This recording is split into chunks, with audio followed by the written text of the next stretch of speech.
Right fucking now.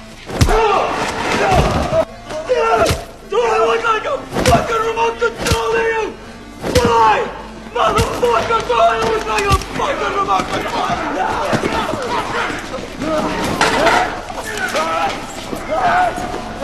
I approached a criminal named Larry, trying to extract evidence of his crimes. I hit the guy who had a conflict with him. I was dragged by the prison guards into solitary confinement. My name is James Jimmy. The next day, I was released.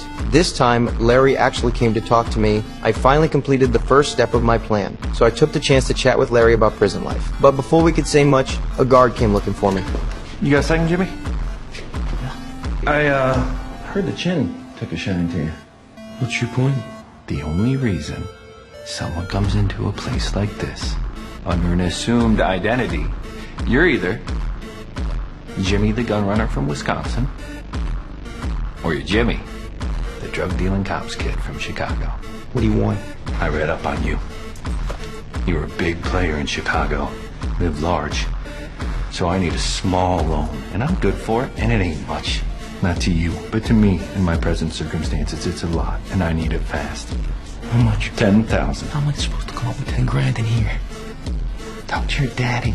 When I asked my father to send money, I found out the money had already been spent on his medical treatment. At that point, I finally became friends with Larry. We talked about our past. Larry envied the life I had before prison. When I tried to ask about Larry's past, suddenly I was interrupted by the guard who had been threatening me. I could only tell the guard that I'd figure out a way to get the money. I had no choice but to ask Lauren, the one who sent me undercover, for help. One of the guards is gonna blow my cover unless I can get him 10 grand. Might even be too late. Jimmy, I can't get you 10 grand. Bureau would never approve it. I had no other option now but to risk my life to finish the mission. Only by getting the evidence could I save myself. I snuck into Larry's cell to search for his hidden secrets. Soon, I found something strange in a magazine. It was filled with illustrations of murdered girls. That made me even more certain that Larry was the serial killer. I carefully put the magazine back in place and rushed back to my own cell. But I ran into the guard who was blackmailing me. All my money had already been spent by my father, so I had nothing to give him. But if the guard exposed my identity as an undercover agent, I could die at any moment. Did you see anyone in here? No? Something missing? Why would something be missing?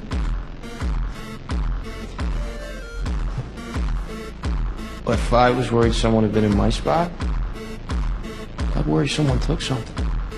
I'm not worried. Someone was in my spot. Then why'd you ask if I saw someone in there? The next day, Larry suddenly woke me up, acting like a child who wanted to make up. I immediately forgave him. Larry laughed happily, saying he would protect his friend. I used the moment to talk to him about our feelings. We became closer and closer. Not long after, we talked about our childhoods. When I mentioned how my stepfather broke my ribs and my mother did nothing, it triggered a sense of empathy in Larry because he had a similar childhood. Larry asked if I had ever thought about revenge. Yeah, I wanted to fucking kill her sometimes. Did you think about how? Jumping down the stairs? Oh, but what if she hung on for a few minutes after? They do that. I soak a rag in starter fluid and put it in a mason jar in my van. If you put it over a person's face, they're out in seconds. I gotta figure it's a lot more pleasant than being thrown down a flight of stairs. Why do you do that, Larry? So they'll stop hitting me. Did he? Girls, you know.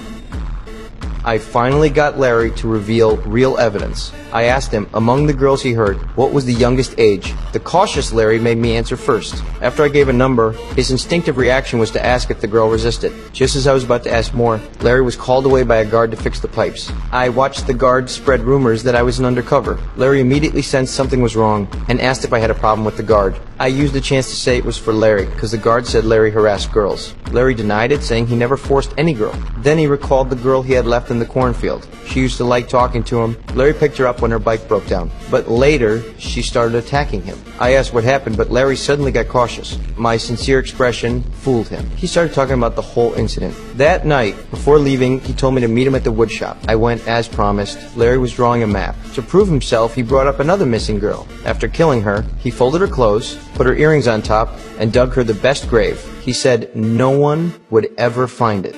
Could give them the map. If I did that, then I would never get out of here. You could. What if someone could send the locations of the girls to the authorities, like, anonymously?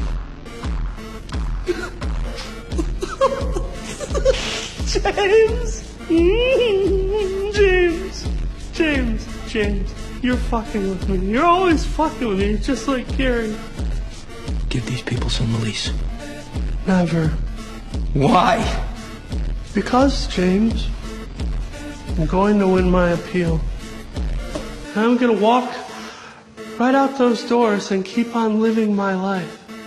No. Fucking way.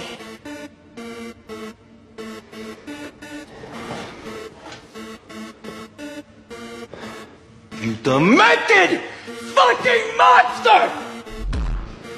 Oh my God!